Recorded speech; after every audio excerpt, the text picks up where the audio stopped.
Hah? Serius doi nyalonin diri jadi presiden? Beneran gak nih? Beneran. Lah iya Giring. Ya, saya memang memberanikan diri untuk maju sebagai calon presiden di 2024. Dan di video ini, saya akan jelaskan alasannya.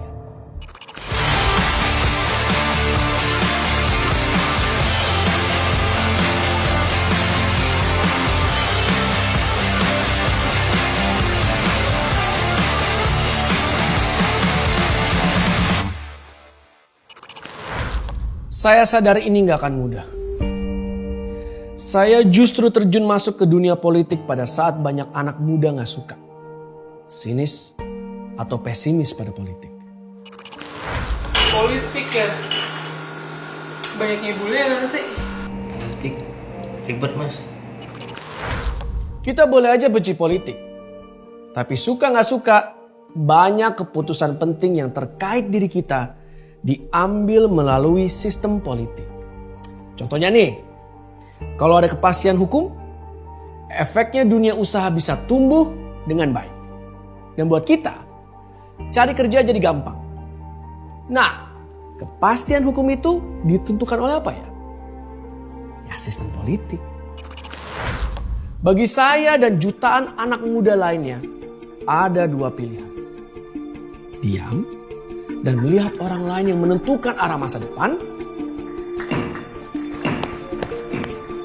atau turun dan terlibat menentukan masa depan kita sendiri. Saya memilih untuk turun dan terlibat. Saya percaya bahwa anak muda justru harus melibatkan diri lebih lagi dalam politik. Ini adalah cara agar suara kita didengar, diperhitungkan, dan bisa menentukan masa depan yang kita inginkan.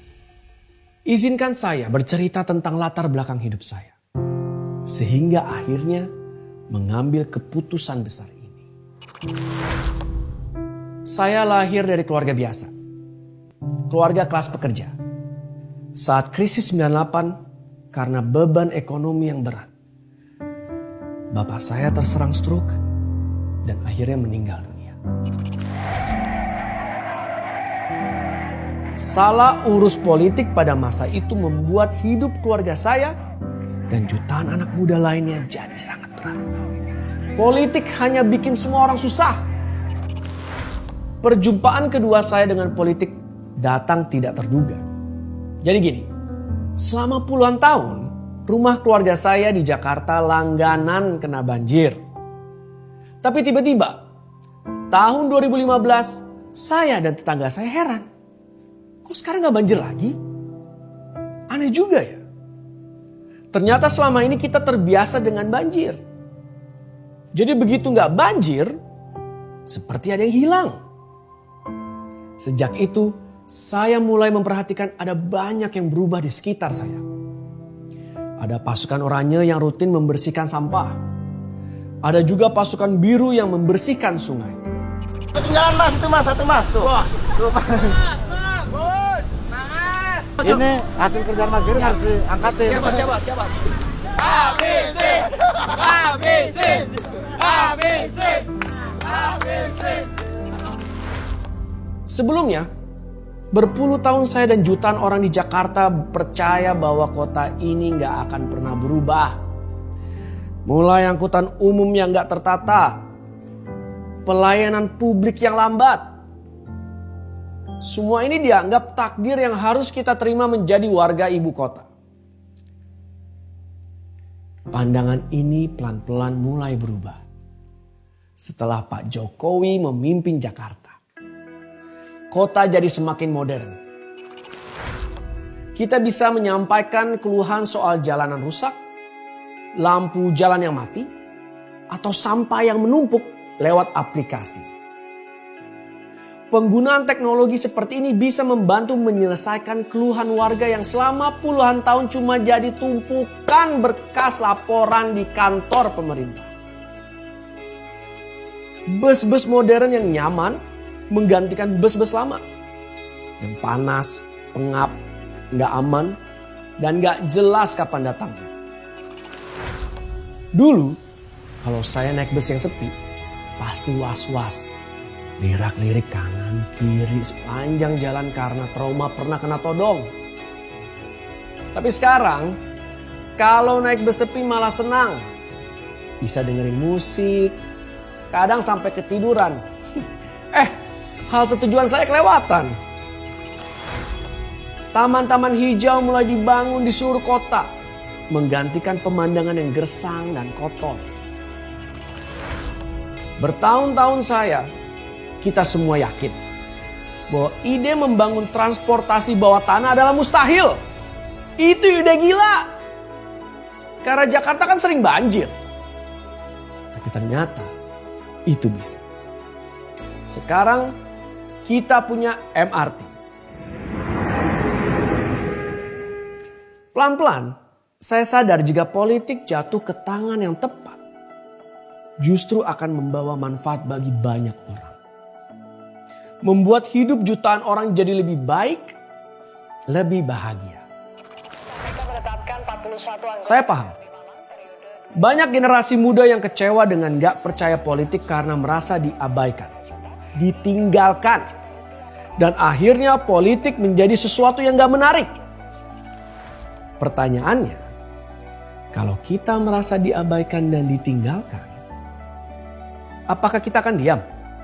Buat saya reaksi yang sebaiknya diambil justru melibatkan diri supaya politik jangan jatuh ke tangan yang salah.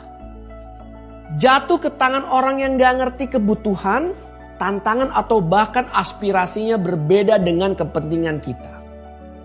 Kaum muda. Kita sekarang sudah punya demokrasi. Kita punya pemilihan umum bebas. Satu suara asal dipergunakan dengan baik akan sangat berharga. Karena nanti di 2024 lebih dari setengah jumlah pemilih adalah kita, kaum muda. Perlu kita sadari korban pertama dari setiap kegagalan politik adalah kita, anak-anak muda. Karena anak muda punya masa depan yang lebih panjang. Kalau kita gak peduli pada politik dan gak mau terlibat, sikap itu justru akan membuat politik diisi orang yang salah. Bismillahirrahmanirrahim. Karena itulah saya, Giring Ganesha, memberanikan diri mewakili generasi saya untuk maju sebagai Presiden Republik Indonesia di 2024. Izinkan dan beri kesempatan kepada saya untuk melayani seluruh rakyat Indonesia. Saya percaya kita akan bangkit berdiri untuk Indonesia yang semakin jaya. Itulah cerita saya. Cerita yang akhirnya mendorong saya berani untuk maju. Kita semua punya cerita tentang kegagalan, rasa sakit, dan perjuangan untuk bangkit. Dengan berbagi cerita, kita dapat saling menularkan semangat supaya tidak putus asa dan supaya bisa bangkit dari kegagalan. Saya sudah berbagi cerita. Sekarang, kirimkan cerita kamu dengan hashtag Indonesia Bangkit. Mention saya di Facebook, Twitter, atau Instagram. Kisah kamu akan saya tayangkan di media sosial saya.